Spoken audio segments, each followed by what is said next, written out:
Bu Darwati, saya mau nanya, Ibu itu kan pendatang ya di Kalimantan Barat. Nah, pertama kali itu Ibu waktu di sana kan pastinya kenalan juga nggak banyak gitu ya. Nah, apa yang Ibu lakukan awal-awal sampai akhirnya membina tim yang besar di sana gitu? Terus prospekannya apakah Ibu juga melakukan canvassing, konferensi gitu? Dan biasanya sehari itu adakah target Bu Darwati untuk ketemu orang berapa gitu? Makasih Bu. Oke, langsung jawab ya. Oke. Pertama-tama amin. Saya ini masih juga belajar dan belum besar timnya, tapi saya aminkan mudah-mudahan impian ilustrasi saya itu sampai pada endingnya yang saya ilustrasikan di sini akan terwujud ya, karena itulah doa impian saya sebagai inti daripada agen asuransi.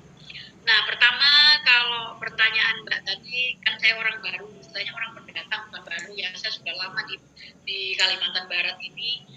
Dari mulai tahun 2001 suami saya dipindahkan habis selesai sekolah, dipindahkan ke Kalimantan Barat. Pertama dulu tamat suami saya akpol itu langsung ke Aceh, habis Aceh langsung Jakarta. Nah Jakarta terus sekolah, nah sekolah langsung ke sini. Nah ke sini mungkin ngumpet-ngumpet lah ya di seputar ini. Tapi memang dulu saya juga belum pernah yang namanya berpikir untuk menjadi agen asuransi itu tidak ada bayangan sama sekali. Tapi ketika saya sudah terjun ya melalui proses yang sangat-sangat yang mungkin orang lain mungkin dirayu-rayu dulu bahwa saya daftar ya. Saya tidak usah dirayu tapi saya daftar. Karena apa? Faktanya saya butuh duit. Kalau alangkah sombongnya manusia butuh duit tapi dia tidak mengaku ya itu sombong. Maka dari itu saya berusaha paksa diri saya bahwa saya memang benar-benar butuh uang, butuh rezeki, bisa membantu keluarga saya, jangan tinggal di aspal terus. Ya dulu saya tinggal di asrama ya, 14 tahun saya tinggal di asrama ya, pinginnya ya punya rumah sendiri. Kalau masalah pendatang bagi saya, karena saya memang orangnya suka berteman, suka ketemu orang, suka bergaul, walaupun mungkin agen-agen saya tahu kalau saya di Semarang, saya di restoran, saya di mana, ketemu orang yang tidak kenal, saya langsung kenalan. Caranya ada celah di mana saya bisa kenalan, saya langsung masuk. Jadi tidak usah nunggu orang negur saya, tapi saya duluan negur orang. Nah itu salah satu mungkin kelebihan yang saya rasakan, bahwa saya tidak betah diam.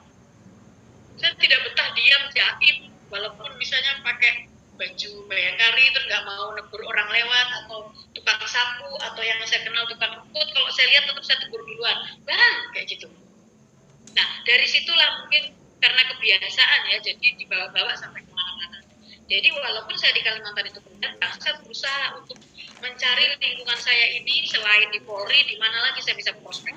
Kebanyakan nasabah saya itu saya tidak kenal. Satu ada referensi, ada canvassing, ada juga yang langsung saya tuju gitu loh. Walaupun saya nggak kenal, assalamualaikum saya ketok. Jadi itulah formula saya menjadi agen asuransi. Pertama mungkin ya lingkungan kita ada 4 kali atau 5 kali leader saya Bu Enti Normalwati ya kan. Itu tepuk tangan buat leader saya ada di sini. Itu saya ditemenin 4 kali dengan rekening ABC waktu itu. Nah, saya merekam betul apa yang dikatakan leader saya ikuti betul, walaupun dengan gaya bahasa kita sendiri-sendiri, tapi intinya ilmu itu saya ambil. Saya curi langsung ilmu itu, oh begini, intinya di sini. Oh, terus besok lagi pergi, oh intinya di sini, saya ambil lagi, saya praktekkan. Jadi ke 6, 8, 7, 9, 10 bulan udah saya kerjakan sendiri. Leader saya tinggal mantau, mungkin karena saya kurang ngerti ini, kurang ngerti itu, oh ini harus begini, ini harus begini, harus begini. Leader saya yang memantau. Kadang aku sebel juga sama leader saya, aku mati-matian di lapangan, dia nelpon saya, ini harus begini, dalam hati saya, buat ditolong lah aku ini, buat ditolong aku yang harus berjuang gitu. Tapi setelah aku jadi leader, ternyata yang namanya leader itu memang ada sedikit kepingin itu piye gitu loh, pingin piye gitu lah, seperti itu. Jadi saya sekarang merasakan kenapa leader saya dulu seperti itu gitu Mbak. Aku kadang sedikit ngamuk dulu. Kalau di telepon suara saya lebih keras daripada suara leader saya. Jadi kadang dia tak semprot. Jadi mohon maaf ya, lahir batin. Jadi itu semuanya sebenarnya proses yang saya rasakan, di mana saya mencari, di mana ketenangan, di mana ada fokus, di mana ada keikhlasan, di mana ada berbagi, semuanya itu proses. Jadi mungkin leader saya paham tentang itu. Jadi kalau kampasing Mbak, saya tetap orang yang nggak saya kenal. Atau saya melihat orang itu orang kaya, saya assalamualaikum. Jadi pura-pura saya berkenalan dulu. Habis ada aja jalan saya untuk pura-pura itu ada. Kalau saya ketemu di restoran, saya pasti lihat anaknya dulu. Kalau memang anaknya bisa saya tegur, waduh, kelas berapa ya Mbak, kelas berapa ya Mas, itu langsung saya ngobrol. Ibunya kan nanti lama-lama memperhatikan saya.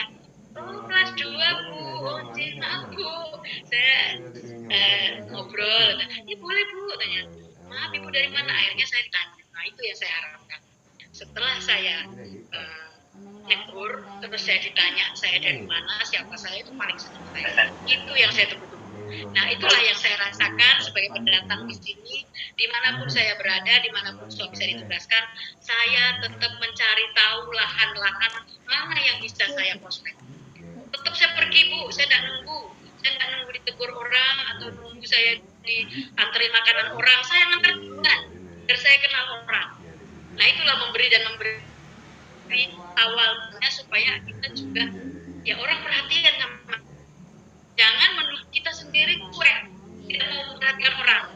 Kata orang dengan alasan ngapain ngurusin orang lain, urus diri sendiri. Kadang-kadang itu tidak tepat kata-kata itu. Kalau saya ya, kalau saya pergi duluan, apa yang ada di saya antarin duluan sambil kenalan. Pertama mungkin kayaknya nggak ada waktu nih untuk memperkenalkan saya agen asuransi, besok lagi seperti itu Bu. Terus yang kedua tadi pertanyaannya Bu? Apa ya itu rata-rata berarti kan passing konferensi ya sama SKSD ya Bu ya. Saya semua sama tim-timnya Ibu rata-rata dari nasabah kah atau dari orang-orang yang awal-awal ketemu gitu? Thank you. Kalau dari nasabah baru-baru ini Mbak, karena dulu aku agak segan saya untuk nasabah saya tak dijadikan agen, itu dulu agak segan saya. Pola pikir saya belum begitu positif tentang nasabah menjadi agen. Tapi baru-baru ini saya sudah kerjakan. Bahkan kemarin saya wisuda anak saya IPDN, saya langsung pulang ke Purworejo dan Wonosobo. Saya fokus rekrut. Benar-benar saya fokus rekrut. Ada salah satu pengusaha, kebetulan di nasabah kami, kebetulan agen saya ada di sana dan saya dapat nasabah kebetulan usaha, jadi kita rekrut. Sudah bisa AAJI karena tanggal hari ini sudah diumumkan boleh AAJI. Itu salah satu saya memanfaatkan waktu siapapun. Nah itu kebetulan nasabah. Tapi kalau dulu saya orang yang nggak kenal, kebetulan saya prospek orang nggak kenal, tapi dia merasa nggak punya duit, saya untuk ini susah, jadi saya langsung batik setir, saya edukasi tentang rekrut. Nah gitu, walaupun dari sekian puluh orang mungkin hanya berapa belas atau berapa puluh yang bisa hidup, artinya yang kayak tadi mana bisa hidup, banyak yang mau enak tapi tidak mau bekerja, orang yang mau sukses tapi malas, banyak yang mau ini seperti itu, tapi itu saya buang jauh-jauh dari pikiran saya tetap positifkan orang-orang seperti itu untuk siapa? Untuk diri saya, supaya saya tidak down untuk merekrut orang. Kalau saya lihat orang malas itu next, saya akan rekrut lagi, seperti itu sampai gitu, seperti itu Mbak. Oke, thank you Bu Darwati, thank you. Ya, terima